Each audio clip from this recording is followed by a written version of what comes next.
संतोष देशमुख हत्येतील घुले, आंधळे आणि सांगळे यांचं गुजरात कनेक्शन उघड. हत्येनंतर तिघे गुजरातला पळाले. 15 दिवस तिघांचा मंदिरात मुक्काम. पैसे संपल्यानंतर पुण्यात परतले.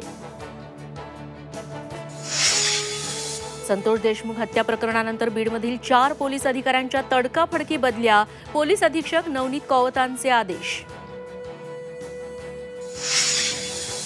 संतोष देशमुख हत्येप्रकरणी एसआयटी सीआयडी चौकशी ही धूळफेक. अंजली दमानियांचा गंभीर आरोप.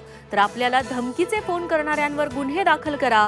दमानियांची मुख्यमंत्र्यांकडे मागणी. मनोज जरांगेंवर परळीत अदखलपात्र गुन्हा दाखल.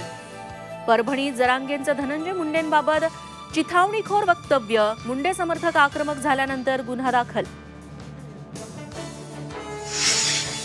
घरात घुसून मारू हे मनोज जरांगे यांचं विधान चिथावणीखोर.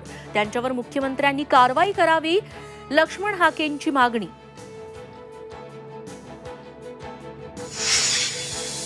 नागपुरातील गोरेवाडा रेस्क्यू सेंटरमध्ये 3 वाघ आणि एका बिबट्याचा मृत्यू.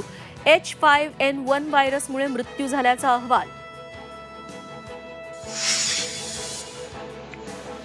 बारदाना अभावी नांदेडमध्ये नाफेडची सोयाबीन खरेदी 8 ते 10 दिवसांपासून बंद. कडाक्याच्या थंडीत शेतकऱ्यांवर सोयाबीनची राखण करण्याची वेळ. बारदानाचा खर्चही शेतकऱ्यांच्या माथी.